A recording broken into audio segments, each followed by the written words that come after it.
Coming up next on this edition of In the City. Halloween celebrations look a little different this year with drive-through trick-or-treating. Also, Richard Siegel Soccer Park is getting a new look, converting 4 outdoor fields to turf. Plus, Murfreesboro City Schools' Farm to School program is in full bloom this year at Reeves Rogers Elementary. And Murfreesboro Fire Rescue trains in the old Franklin Synergy Bank off the square. We'll tell you all about those stories and more coming up right now on this edition of In the City.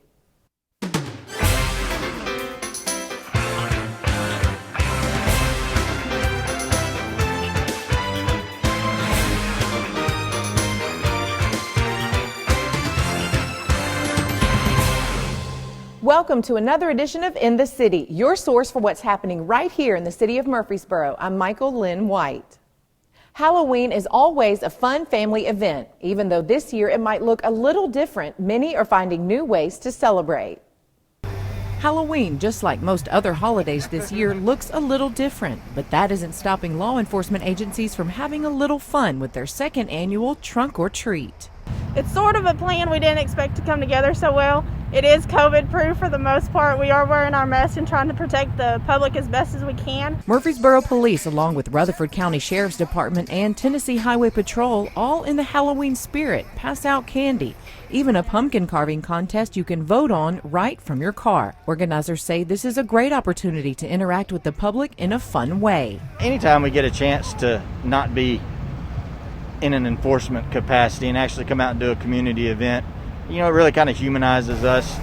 With the line wrapping around the block, this is a great way to celebrate the holiday, get some candy, and stay safe. We're so excited that the public's come out to support us, as well as all the agencies to get together, and it's just a good time for us as well. It's a good break from the road. Over 200 cars went through the line in an hour, and since it's been such a big success, organizers tell us they plan on doing this every year. For CityTV, Michael Linn White. 4 fields at Siegel Soccer Park are converting their fields to turf in Phase 1 of a new conversion project. The Turf Maintenance Department of the city oversees all of the athletic field maintenance of Murfreesboro Parks and Recreation inside the fences. We've got a little over 100 acres of just athletic field playing surfaces, not including the common areas and some of the areas associated with that. The maintenance does include a lot more than mowing. It's chalking, lining, painting the lines for all the sports, and then we have our other cultural practices like aerification, verticutting, water management, weed and pest control, spraying post-emergent herbicides, pre-emergent herbicides, those kind of things. We do try to maintain the fields at a pretty high level. The most important thing is just trying to maintain a safe playing surface. And we have a lot of traffic throughout our system from all the sports. So there's a lot of activity in the parks. We try to keep them going as much as we can with as little downtime. A project that is currently underway is resurfacing 4 soccer fields at Richard Siegel Soccer Park to artificial turf. Right now we're in Phase 1 of the project. It is the conversion of 4 of the regulation soccer fields. Phase 2 will consist of Field 5, Field 11, which is the stadium championship field, and then Fields 6 and 10 will be the other artificial turf fields, kind of where we stand right now. Field number 5 is going to be an indoor facility. So it's going to be about 100,000 square feet of artificial turf under roof. The labor contractor for the project is from Smyrna, Tennessee, and the product is from Shaw Sports Turf. A lot of folks may be familiar with Shaw. They're the carpet and linoleum people out of North Georgia. They're one of the premier artificial turf manufacturers in the country. They have a lot of really high-profile projects around the country, from professional stadiums, colleges, and big municipal projects like this. Because of the artificial turf, we will have a lot more flexibility and a lot more usable hours on the fields. The different steps to construct the turf field are subgrade or dirt. Drain pipes are then installed. Next is a geotech material. On top of that, a coarse gravel, then a fine gravel, and finish with the turf playing surface. Our contractor's been great. We knew going on the front end that there were a handful of contractors that were exceptional contractors, and we ended up with one of those two, which was really good. Hopefully, it looks like the next week we've got really good weather in front of us, and we hope through the rest of the fall that we can have some good dry weather, that they can stay on schedule and get these things completed as quickly as possible. Sooner they get them finished, the sooner we can be playing ball out here. So. Murfreesboro City Schools' Farm to School program is thriving through COVID-19, continuing to provide education and fun through gardening. Murfreesboro City Schools' Farm to School program is in full bloom as schools all across the district grow foods to educate and inspire children. This is our garden. We have a wonderful gardener that takes care of things for us. And right now, I can honestly say that kids do know, if you stop them in the hallway, they do know that food grows in a garden and then we eat it for lunch. The program, funded through a USDA grant, helps show kids where their food comes from, something that is a passion for Reeves Rogers principal Cherry Robertson since she started at the school 3 years ago. I noticed that a lot of my kids thought vegetables just kind of showed up in Kroger, right? That's where they thought they came from. And so hearing that over and over again, I knew I had to do something about it. For 5 years, the program had one person overseeing all schools. Now they have 3 full-time gardeners to help the program continue to thrive. What you see now comes from a lot of hard work. And so last year, what was really cool was that the kids actually got a chance to work with the gardener. They got a chance to harvest the vegetables. They got a chance to taste the vegetables. And so they really got a chance to get their hands dirty. Since January, these gardens and aeroponic towers have produced over 2,000 pounds of produce district-wide. This means lots of healthy food for students and an opportunity to bring the classroom to life. Sometimes the teachers call us in to help implement curriculum or support them in their curriculum and what they're teaching. Principal Robertson has big dreams to make Reeves Rogers a hub for agriculture with a large garden for more variety of plants and maybe even animals. Once you start tying community together, family together, kids together on one common idea, that's when you really solidify school and home. And everybody appreciates what you're doing and everybody's on the same page. This program has made a huge impact on the children and their families, bringing together academics, nutrition, and fun. Murfreesboro City Schools' motto is to support the whole child, to educate the whole child, and having solid nutrition is a building block of solid education. Produce from this program was also given out from the Chow Bus during COVID-19 closures, allowing children the opportunity for fresh, healthy meals. For CityTV, Michael Linn White. Training at Murfreesboro Fire Rescue is always ongoing. This time they are training inside the old Franklin Synergy Bank right off the public square. Murfreesboro Fire Rescue Special Operations Team provides several disciplines of technical rescue to the citizens of Murfreesboro and surrounding areas. These include rope rescue, swift water, trench collapse, and structural collapse. Training in these disciplines is important due to the city of Murfreesboro experiencing rapid growth of population and service area. On this day, the training was structural collapse. The first week of a 80-hour program in structural collapse rescue, we've done work with the City of Murfreesboro Fire Department on several prior occasions. We were here 2 weeks ago doing trench rescue training for them. What they're doing this week deals primarily with what are called light frame, somewhat like residential or unreinforced masonry buildings, such as the building we're standing in. Shoring into itself is usually described as a double funnel where you're collecting, transferring, and distributing load. The shore we're standing beside in here, this is called a lace post column shore. This shore is rated at approximately 80,000 pounds. So this is considered a vertical shore. So the load transfers from the ceiling through the post into the ground. The shoring system you saw outside is a raker system, which is a lateral shoring system where you're collecting the load, transferring it through the diagonal to the ground. The nail patterns, actually, they have very set nail patterns. If you look, it's a 2, 1, 2, 1, 2, 1, 2 pattern. And they have very specific nail patterns they have to nail in for specific types of shores. Each one of these 16-penny nails has a rating of around 750 pounds in shear. All of our shoring is based off this document. This is a Corps of Engineers shoring operation guide. So each one of the students gets as part of the class they use it through every evolution of the class. Where you would really see this, the most likely event in Middle Tennessee would be post-tornadic event or post-flood event, something like that. I've worked in emergency response for 45 years, so I started doing structural collapse work in 1990, so I've got about 30 years in it. Other instructor here got 20-something years in emergency response, close to 30, and he's been doing structural collapse type work for probably about 10 years. We really enjoy coming to Murfreesboro. They have, age-wise, they're a somewhat young fire department. They've had rapid growth in the last 5 years. So they have a lot of young firefighters who really want to learn things like this. Murfreesboro is probably one of our favorite places to go. We've never had a bad class down here. The Solid Waste Department hires a new director coming to us from Alabama. Join us as we get to know him a little better.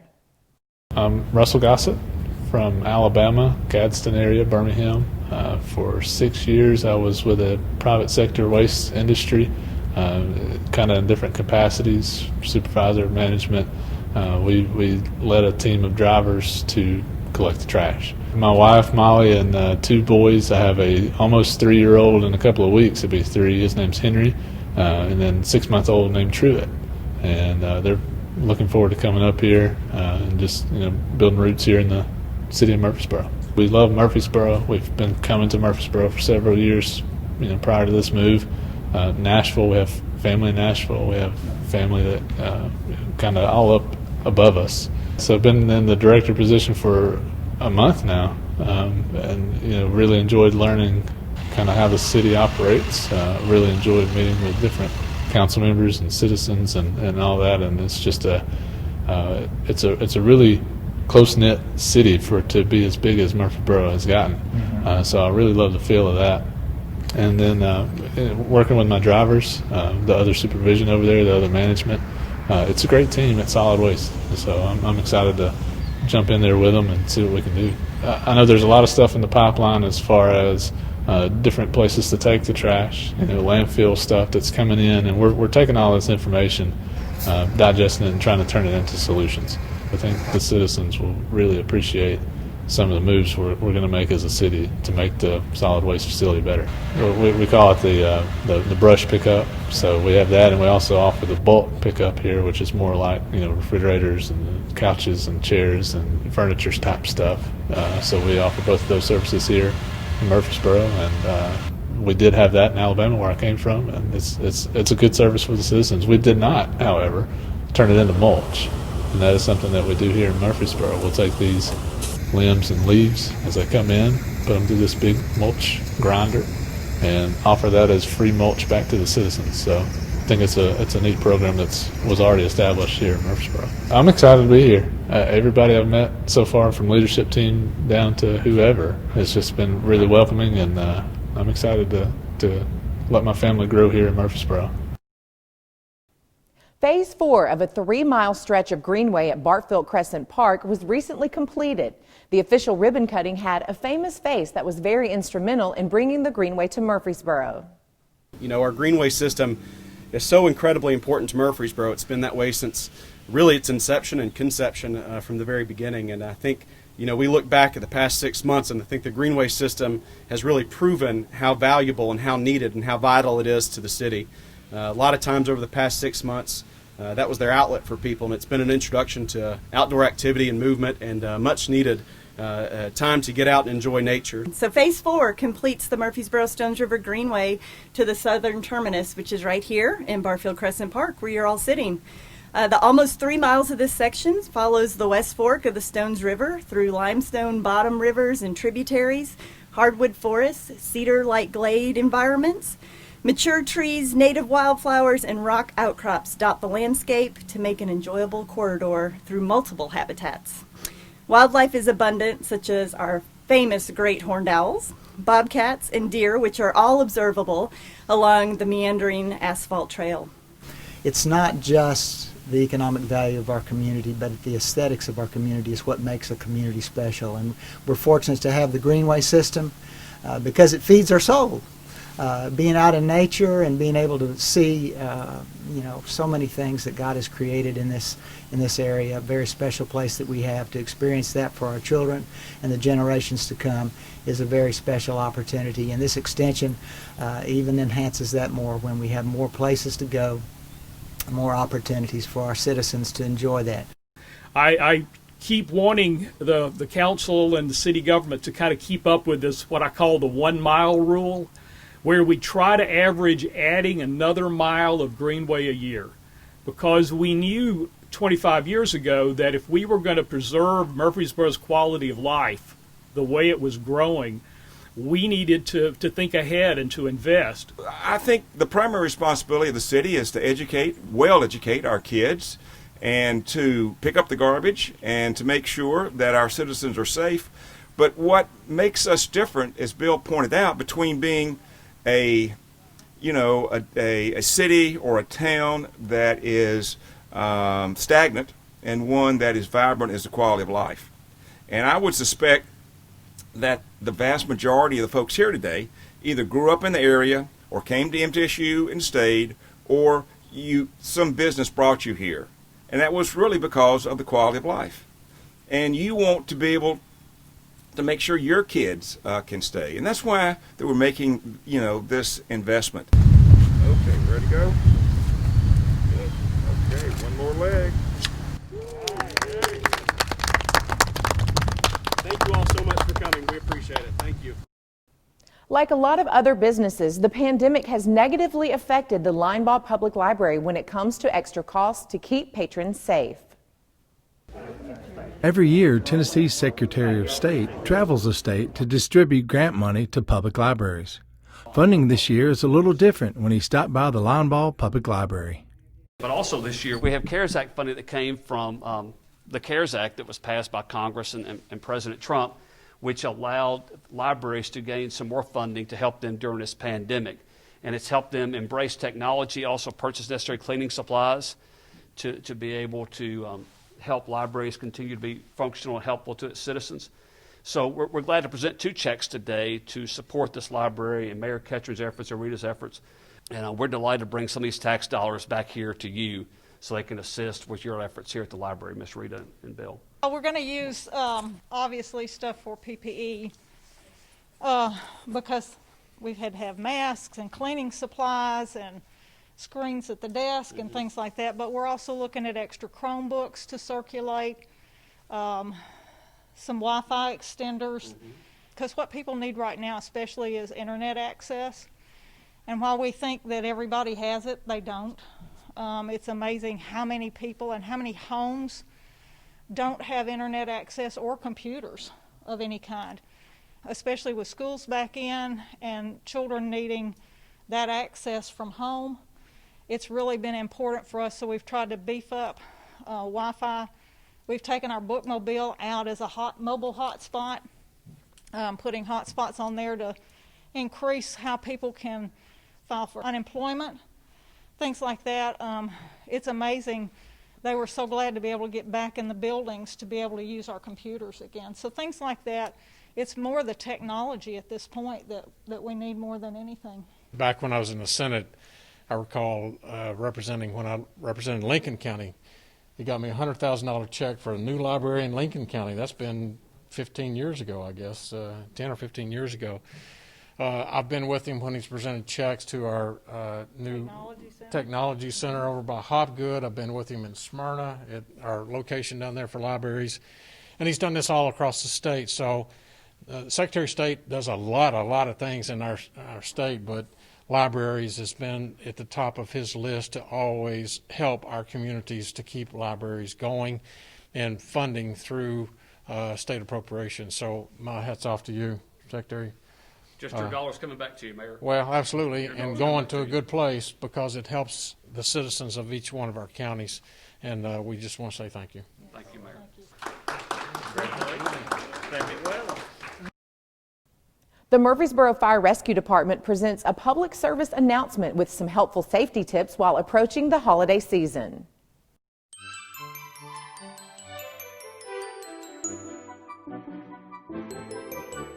As you head into the holiday season, Murfreesboro Fire and Rescue wants to remind you of some very important tips to help keep you and your family safe. Decorating can be one of the most fun activities during the holiday season. Here's how you can do it safely. First, choose decorations that are flame resistant or flame retardant. Keep lit candles away from decorations and things that can burn, or choose LED candles as a safe alternative. Remember, some lights are only for indoor or outdoor use, not both. You should always replace any string of lights with worn or broken cords or loose bulb connections. Use clips, not nails, to hang lights so cords do not get damaged. Keep decorations away from windows and doors. Before you go to bed, make sure all lights are turned off and all candles are blown out. When selecting a Christmas tree, choose a tree with fresh green needles that do not fall off when touched. Before placing the tree in the stand, cut 1 or 2 inches from the base of the trunk. Make sure the tree is at least 3 feet away from any heat source and that it is not blocking an exit. Add water to the tree stand and add more daily. Never use lit candles to decorate a tree, and as mentioned earlier, make sure the lights are off before you go to bed. When entertaining guests for the holidays, some important things to consider are testing your smoke alarms so you can ensure they are in working order, educating your guests about your home fire escape plan. If you need help with either of these, you can contact MFRD and we will assist you. Keep children and pets away from lit candles and keep matches and lighters up high in a locked cabinet. Ask smokers to smoke outside and provide deep, large ashtrays for them. Remind them to wet the butts with water before discarding. Now we'll discuss cooking safety. The leading cause of fires in the kitchen is unattended cooking. Always be on alert. If you are sleepy or have consumed alcohol, do not use the stove or stovetop. Stay in the kitchen while you are frying, grilling, or broiling food. If you must leave the kitchen, even for a short period of time, turn off the stove. If you are simmering, baking, roasting, or boiling food, check it regularly. Remain in your home while the food is cooking and use a timer to remind you to check your food. Keep anything that can catch fire away from your stovetop. This includes oven mitts, wooden utensils, food packaging, towels, etc. Keep pot and pan handles turned in toward the stove to reduce the risk of knocking them off. Most importantly, if you do have a cooking fire, just get out. When you leave, remember to close the door behind you to contain the fire. Call 911 as soon as possible. We have covered a lot of holiday safety ground, but you may still have questions. Don't hesitate to contact us as situations arise. No question is a silly question if it saves your life. And from the Murfreesboro Fire and Rescue family to yours, happy holidays. Keeping the same theme, during the holiday season, fires in the kitchen are more common than other times of the year. The Murfreesboro Fire Rescue Department provides some helpful tips to keep your family safe. The leading cause of fires in the kitchen is unattended cooking. Be on alert. If you are sleepy or have consumed alcohol, don't use the stove or stovetop. If you are simmering, baking, roasting, or boiling, check it regularly, remain in the home while food is cooking, and use a timer to remind you that you are cooking. Keep anything that can catch fire, oven mitts, wooden utensils, food packaging, towels, or curtains away from your stovetop. If you have a cooking fire, just get out. When you leave, close the door behind you to help contain the fire. Keep a lid nearby when you're cooking to smother small grease fires. Smother the fire by sliding the lid over the pan and turn off the stovetop. Leave the pan covered until it is completely cooled. For an oven fire, turn off the heat and keep the door closed. The National Fire Protection Association discourages the use of outdoor gas-fueled turkey fryers that immerse the turkey in hot oil. NFPA urges those who prefer fried turkey to seek out professional establishments, such as grocery stores, specialty food retailers, and restaurants for the preparation of the dish, or to consider a new type of oilless turkey fryer.